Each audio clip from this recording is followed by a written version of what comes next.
humingi ng katawaran sa lahat ng aming nagawang kasalanan, sa isip, sa salita, sa aming mga gawa. Hindi karapat dapat po kami, Panginoon, sa aming pagsalita. At tinataas po namin ang iyong banal na gawain sa hapon nito. Tulungan po, Panginoon, ang aming mga kapatid na sa FB Live. Pagpalain mo po bawat isa, ang lahat ng mga dumalo. Pagpalain mo po ang instrumentalist, Panginoon, ang lahat ng devices na gamit sa iyong banal na gawain. At pagpalain mo din po, Panginoon, ang aming spiritual director na siyang maghahayag ng mabuting balita sa hapong ito. At ang lahat ng ito aming Panginoon ay aming panalangin in Jesus' name. Amen. Sa pangalan ng Ama, ng Anak, ng Espiritu Santo. Amen. Salmo 91. Siyang naghangad ng pagdukok ng kataas-taasan at nanatili sa kalingan ng makapangyarihan, makapagsasabi sa kanyang Panginoon o katahanan.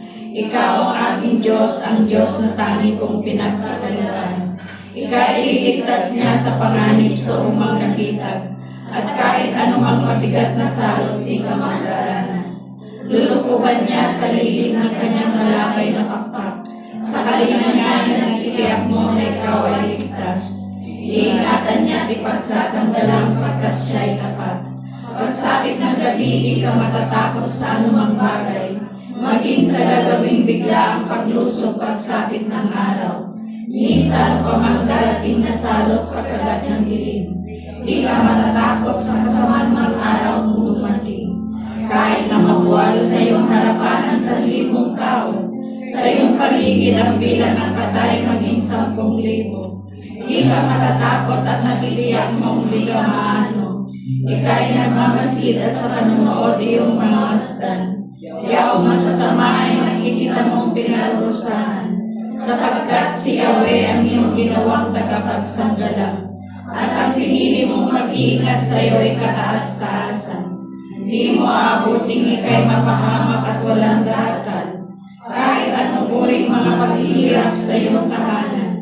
Susuguin niya ang maraming anghel silang subaybay.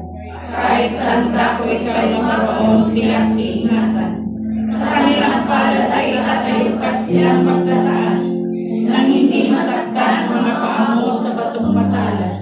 Kahit ang tapakan mo ay mga leon ahas na mabagsik, di ka maano sa mga serpiente at leong mabangis.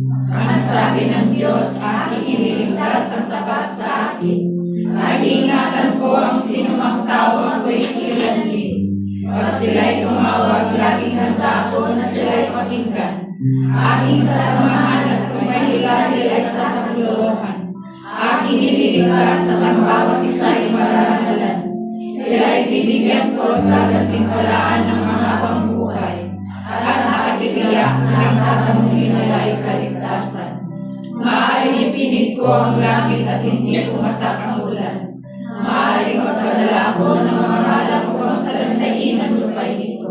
Maaaring palaganapin ko sa aking bayan ang salot. Ngunit sa sandaling ang bayan nito na aking pinili ay makapagbaba. Manalangin, hanapin ako at talikdan ng kanilang kasamahan. Nililingin ko sila, patatawarin ko sila, at ibabalik ko sa kanilang lupain ang kasaysayan at kasalanan. Ito ang salita ng Diyos. Salamat sa Diyos. In the name of the Father, Son, and Holy Spirit. Amen. Malakas na papuri para sa ating Panginoon. May mga bago po bang amin po inaanyayahan dito sa harapan at i-welcome po natin sa gawain ni Yahweh El Shaddai. Bagong dating. At kung wala po, nadako na po tayo sa testimony portion. At ang una pong mag-share si Sister Melanie Lahim. Glory to God. Hallelujah! Purihin si Yahweh Shaddai. Tinataas ko po ang pangalan ni Yahweh Shaddai dahil sa kabila po ng pagkakasakit ng mga alaga kong kambal, sunod-sunod po kami. Ang lola ang nauna, ngunit tahimik lang po ang lola, laging nakasuot ng mask. But hindi ko po ininda yon. Ngunit yung kambal na ang nagka-fever, sunod-sunod po sila mula sa baby boy, baby girl. Glory to God. Kagabi lang po ako nag-fever. Ngunit sa biyaya at grasya ni Yahweh Shaddai, nagampanan ko pa rin po ang paglilid ko sa formation. Kagabi po talagang nag-fever ako. Pinagdasal ko, Lord, it's your will na makaatid pa rin ako ng gawain. Sa biyaya at grasya ng Panginoon, nagkaroon ako ng boses. To God be the glory. Amen and amen. Hallelujah. God is our healer. Amen. At ang susunod po, si Sister Evelyn Ramirez. Papuri po sa Diyos. Hallelujah. Magandang hapon po sa ating lahat, mga brother and sister. Yun po sa ating Yahweh Shaddai. Gusto ko lang po magpasalamat sa ating po Yahweh Shaddai sapagkat yung prayer ko po sa aking brother husband na from 14 years old po siya hanggang 55. Ngayon lang po natanggal ang kanyang paninigarilyo. Dahil sa tulong ni Yahweh Shaddai. Kaya nabalik ko po ang papulit para thank you Lord Jesus. Amen. Sigurado maraming nananalangin ng mga asawa ay maalis ang paninigarilyo. Amen. At isa na po ako doon. Amen. At dalawa lang po yung ating sharer. Kaya yung mga gusto pang mag-share sa susunod na pong linggo. Kasi po, short time lang po tayo. At dadako na po tayo sa ating praise and worship na pangungunahan ni Sister Beng Rendon. Kasama ng dancing ministry at ang Macau Music Ministry. Hallelujah. Amen. Amen. Purihin natin ang ating Diyos na buhay. Bumalakpak ang anak ni Yahweh Shaddai. Lumulundan. Lumulundan sa misigaw. Hallelujah. Praise the Lord. Amen. Hallelujah. Hallelujah. Taas natin ang ating mga kamay. Tanda ng pagsuko natin sa ating Diyos. Hilingin natin ang kalinisan ng ating mga puso at isipan para malaya po tayong magpupuri sa Kanya. Malaya tayong sumamba at itaas ang Kanyang pangalan. Amen po? Amen. Hallelujah.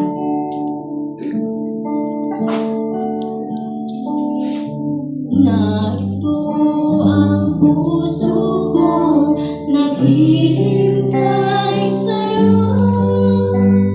Naghahanap ng paglilinis mo.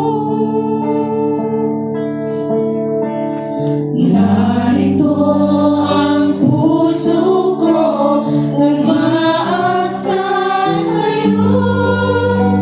Naghahanap ng pangunawa mo. Minsan pa narito ang aming mga puso, Panginoon. Narito ang puso ko, naghihintay sa'yo. Naghahanap ng paglilinis mo. Narito ang puso ko, umaasa sa'yo.